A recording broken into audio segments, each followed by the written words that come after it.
Hello friends, welcome to Lecture of Content English. After Big Bang occurred, many galaxies formed. Milky Way is one among them.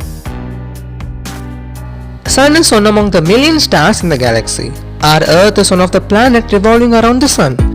Due to proper conditions, first protozoa formed. After years of evolution, fishes came into existence, followed by dinosaurs, plants, insects, and more. Due to asteroid crash, all dinosaurs got extinct and new species of mammals evolved.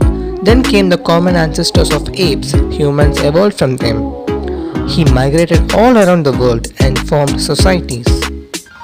Now, transformed into a modern man with technological advances, he need to be multi-talented, need to be aware of mixture of contents, mixture of topics, from general knowledge to cookery, from fun news to science, from technology to space science, from earth science to tourism, from mystery to history, from logic to maths, from devotion to traditions, art and crafts, nature and animal life.